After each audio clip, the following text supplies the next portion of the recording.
Assalamualaikum warahmatullahi wabarakatuh. Waalaikumsalam warahmatullahi wabarakatuh. Allahu Akbar, Allahu Akbar, Allahu Akbar, Allahu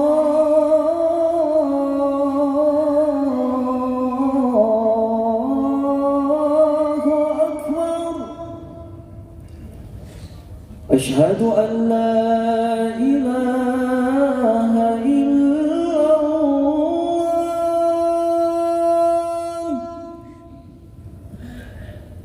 Asyhadu an la ilaha illallah.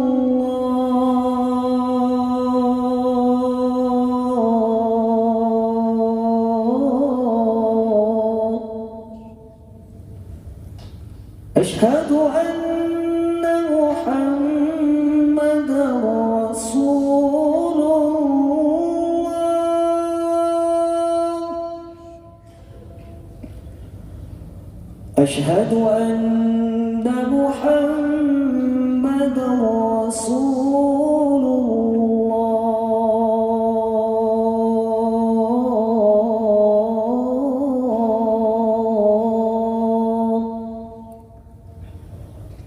Hayya 'alas salat,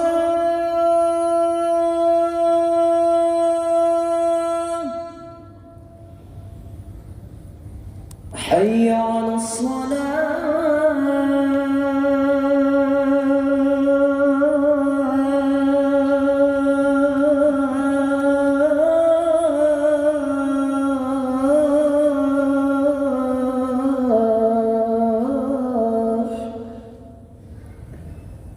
hayya 'alal falah,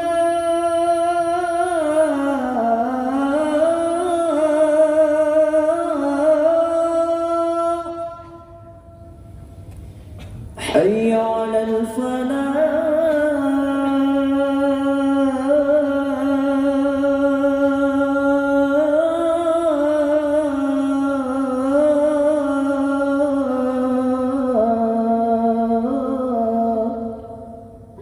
Allahu Akbar, Allahu Akbar. La ilaha illallah.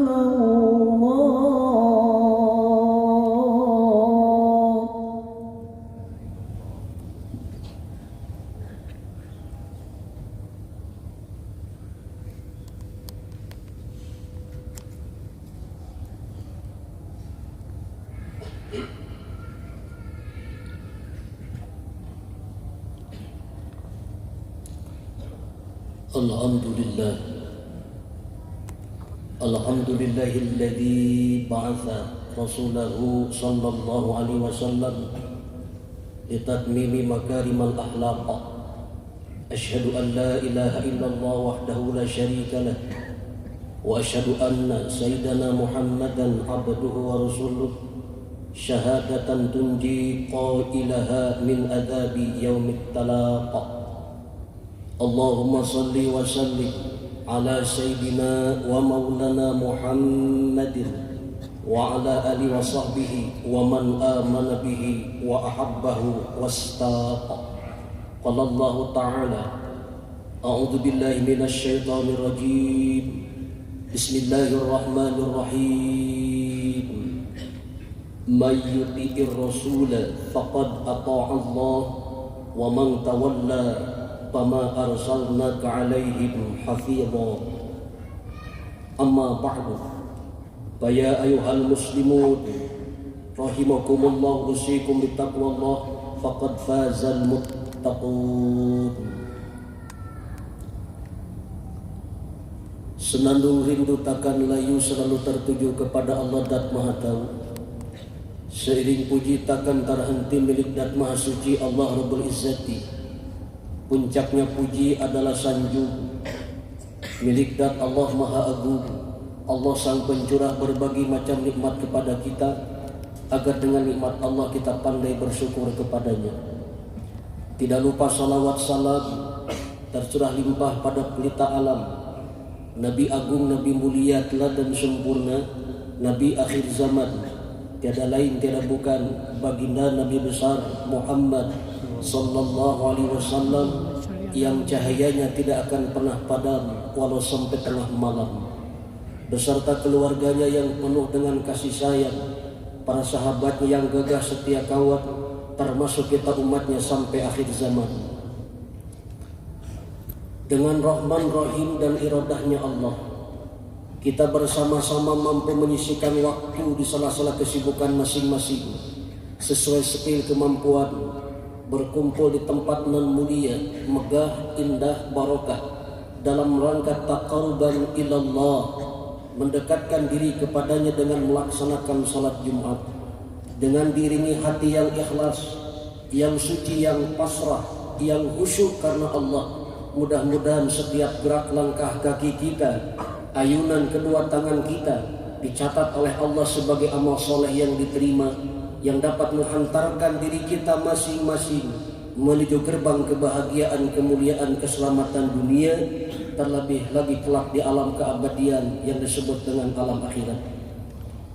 Sebagai racikan awal yang harus selalu senantiasa mengkristal dalam setiap gerak-gerik langkah perbuatan kita, takwa kepada Allah. Takwa ini laksana mustika yang sangat indah, lampu penerang hati yang menerangi lika-liku kehidupan manusia yang panjang membentang, ibarat benteng-benteng yang kokoh kokoh, ibarat ajimat-ajimat penyelamat. Takwa ini pula lah sebaik-baik bekal ketika saatnya kita pulang bertemu dengan Sang Pencipta. Bukan harta, tahta, pangkat, jabatan, termasuk kekuasaan yang seringkali diperebutkan oleh sebagian manusia, bahkan menghalalkan cara. Akan tetapi sebaik-baik bekal ketika saatnya pulang kembali bertemu Allah adalah takwa. Hadirin sidang Jumat rahimakumullah, parameter penting bagi kita umat Islam dalam melihat permasalahan kehidupan tiada lain tiada bukan adalah baginda Nabi Muhammad sallallahu alaihi wasallam. Ketika kita melihat kembali tujuan utama pertama baginda Rasul diutus ke dunia ini, maka kita akan menemukan satu kata kunci penting, yakni akhlak. Akhlak Nabi begitu agung, saking agungnya Allah memujinya, sebagaimana termaktub dalam Al-Quranul Karim surah Al-Qalam ayat keempat, A'udzu billahi minasyaitonir rajim wa innaka la'ala khuluqin adzim. Dan sesungguhnya engkau Muhammad memiliki akhlak yang agung. Kata khuluq dalam ayat tersebut dalam kajian semantik bahasa Arab seakar katanya dengan khalaq, artinya sama penciptaan, namun perbedaannya adalah kalau khuluq ciptaan lebih ke batiniah yang seringkali disebut dengan akhlak, kalau khalaq ciptaan lebih ke fisik atau lahir. Dalam satu riwayat, ada sahabat mengenang dan menyanjung keindahan lahir dan batiniah Nabi. Wa kana Nabi sallallahu alaihi wasallam ahsanan nasa khalqan wa khuluqan. Adalah beliau baginda Rasul sosok manusia yang baik lahir dan batinnya. Keindahan sifat lahiriah atau fisik Nabi banyak diriwayatkan dalam berbagai macam hadis. Salah satu di antaranya adalah ada sahabat bernama Hindun bin Abi Hala. Beliau menyanjung dan mendeskripsikan tentang keindahan sifat lahiriah atau fisik Nabi. Nabi Muhammad merupakan sosok manusia yang sangat anggun. Wajahnya bersinar laksana cahaya bulan purnama yang keluar saat sempurna. Badannya tinggi sedang, postur tubuhnya tegak. Rambutnya ikal sedikit memanjang tapi tidak melampaui daun telinga. Kulitnya berwarna terang, dahinya luas, halisnya memanjang, menyambung dan indah. Ada sepotong urat yang membelah di antara kedua halisnya yang nampak terlihat di saat marahnya. Hidungnya tegak sedikit bengkok, diibaratkan oleh para ulama seperti huruf alif di atas berkilauan cahaya. Janggutnya lebat, pipinya halus, matanya hitam, mulutnya sedang, giginya putih bersih berbaris rapi, lehernya putih bersih kemerah-merahan, dadanya bidang sedikit berbeluringan, perutnya rata sejajar dengan dadanya. Ketika berjalan cepat seperti orang yang turun dari atas ke bawah. sosok yang seringkali melihat bumi ke bawah daripada melihat langit ke atas, ketika menoleh ke belakang menolehlah dengan seluruh tubuhnya. Sosok yang seringkali membersamai para sahabat dan seringkali mulai mengucapkan kalimat salam. Namun uniknya hadirin, Al-Quranul Karim lebih fokus membahas tentang khuluq atau keindahan batiniah Nabi. Kenapa? Karena keindahan lahir tidak bisa diteladani, akan tetapi keindahan dan kebaikan batiniah akhlak bisa diteladani. Lalu yang muncul kemudian satu pertanyaan, apa yang dimaksud dengan akhlak? Mengutip perkataan sang Hujatul Islam Imam Al-Ghazali, beliau mengatakan akhlak adalah cerminan batiniah atau wajah batiniah manusia. Ada yang baik, ada yang buruk. Akhlak baik disebut dengan akhlak al-hasanah, akhlak yang buruk disebut dengan akhlak sayyi'ah. Akhlak yang baik atau akhlakul karimah, akhlak al-hasanah adalah akhlak yang bisa menempatkan antara akliyah, kejernihan akal, rasio, godobiyah, emosi, kemarahan, sahwaniyah, sahwat, keinginan-keinginan, dan wahmiyah, angan-angan, secara proporsional, menempatkannya dan menggunakannya secara adil, tawasud, tidak berlebih dan tidak berkurang. Dengan demikian hadirin, yang dimaksud dengan akhlakul karimah, akhlak yang baik adalah suatu keseimbangan yang adil yang dilakukan oleh seseorang ketika menghadapi keempat fakultas tadi: akliyah, akal, rasio, godobiyah, emosi, kemarahan, sahwaniyat, sahwat, keinginan-keinginan, dan wahmiyah, angan-angan. Ketika seseorang sudah memiliki sifat ini di kedalaman hatinya, maka akan memantulkan satu keindahan, kebaikan yang bersifat lahiriah dalam setiap aspek bidang kehidupannya, baik perkataan maupun perbuatannya. Maka wajahnya akan memancarkan wajah yang penuh dengan energi yang baik, yang dapat mengingatkan ketika orang melihat wajahnya. Perkataan yang keluar dari lisannya laksana seuntai mutiara berkilauan, setetes embun di padang pasir, yang mampu menyejukkan hati yang resah gelisah, jiwa yang gundah gulana, karena penuh dengan nasihat, kebaikan, hikmah, dan kebijaksanaan.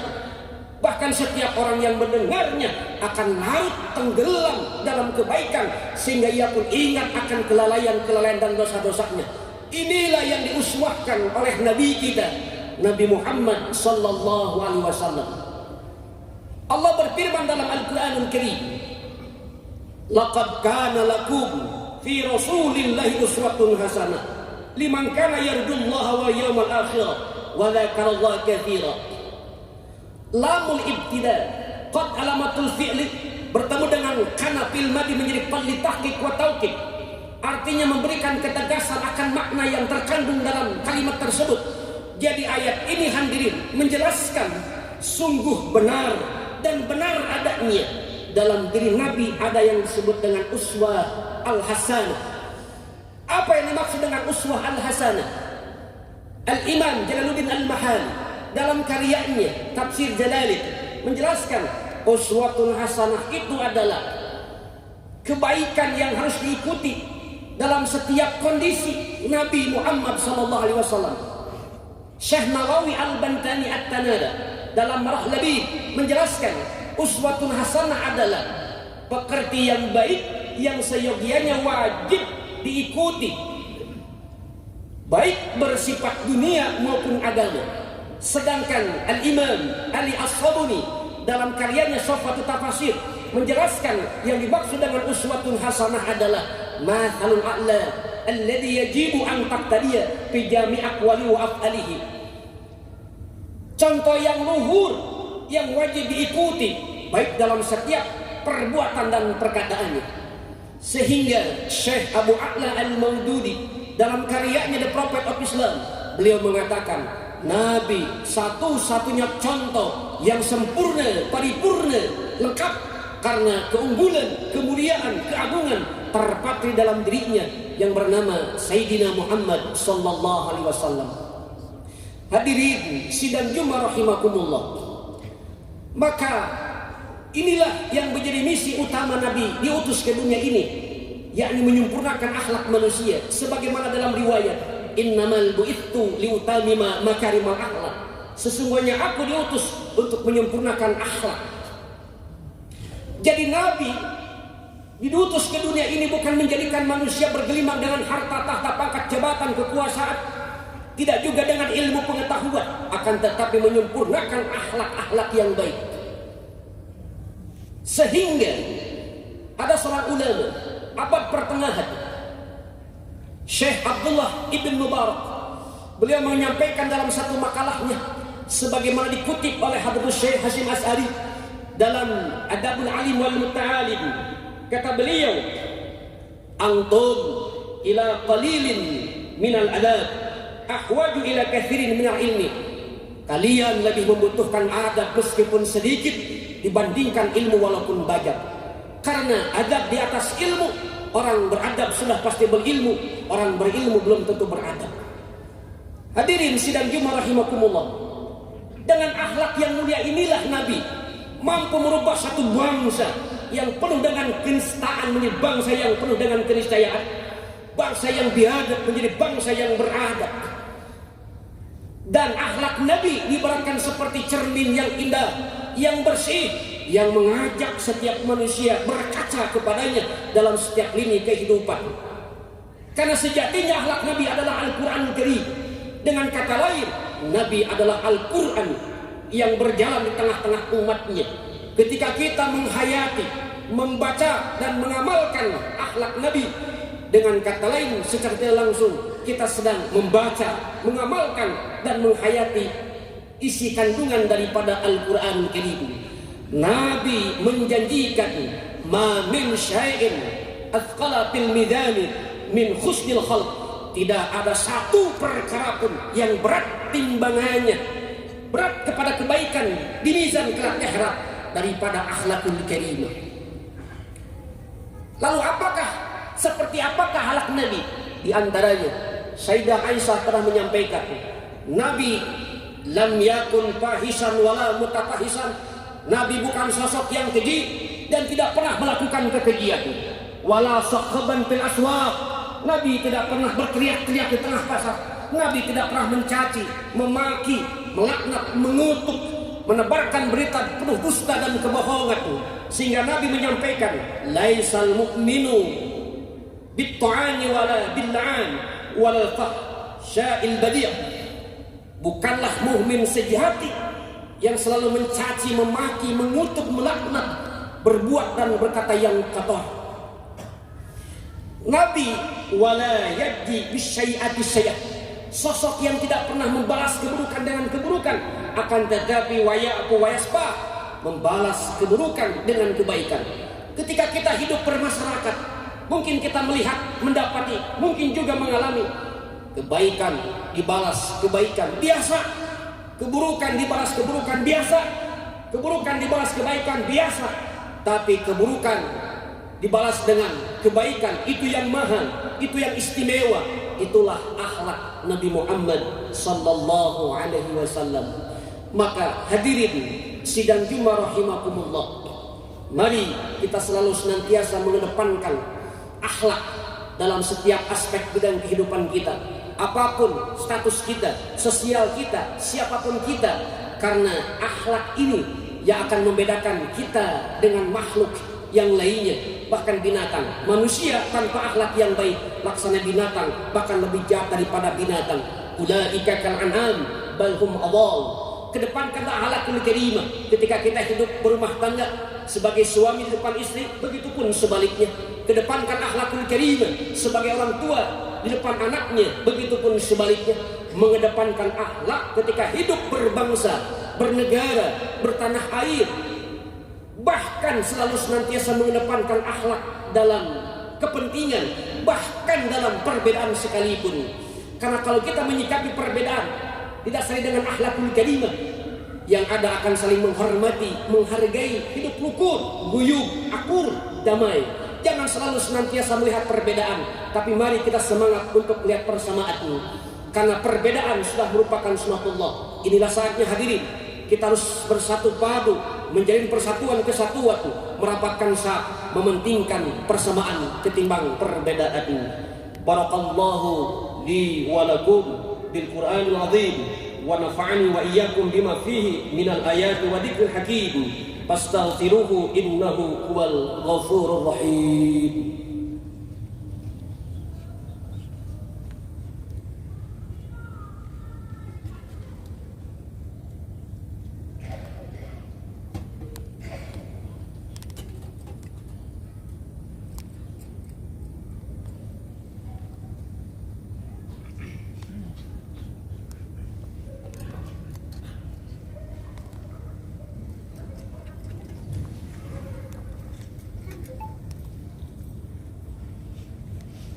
Alhamdulillahi hamdan kama amar. Wa ashhadu an la ilaha illallah wahdahu la syarika lah irghaman liman jahada bihi wa kafar. Wa ashhadu anna sayyidana Muhammadan abduhu wa rasuluh sayyidul insi wal bashar. Allahumma salli wa sallim ala sayyidina Muhammadin wa ala alihi wa sahbihi mattasalat ainun binadhar wa udhunun bi khabar. Amma ba'du. فيا أيها الناس اتقوا الله تعالى وذروا الفواحش ما ظهر منها وما بطن وحافظوا على طاعته وحضور الجمعة والجماعة واعلموا أن الله أمركم بأمر بدأ بنفسه وثنى بملائكة قدسه فقال تعالى ولم يزل قائلا عليما إن الله وملائكته يصلون على النبي يا أيها الذين آمنوا صلوا عليه وسلموا تسليما Allahumma salli wa sallim wa barik amin ya Allah ya rabbal alamin. Allahumma ighfir lil muslimina wal muslimat wal mu'minina wal mu'minat al ahya'i minhum wal amwat bi rahmatika ya wahibal atiyat. Allahumma adfa'na al ghalaa wal waba wal riba wal zina wal zalazila wal mihan wa syu'al fitani ma dhahara minha wa ma batan am baladina hadha khassa وأن شائر بلد المسلمين أما اللهم أنجِ المسلمين والمستضعفين من المؤمنين في فلسطين وبكل مكان واستر وطأتك على القوم الظالمين ربنا آتنا في الدنيا حسنة وفي الآخرة حسنة وقنا عذاب النار والحمد لله رب العالمين. عباد الله إن الله يأمر بالعدل والإحسان وإيتاء القربى وينهى عن الفحشاء والمنكر والبغي يعظكم لعلكم تذكرون فاذكروا الله العظيم يذكركم واشكروه على نعمه يزدكم واسألوه من فضله ولا ذكر الله أكبر. أقيموا الصلاة.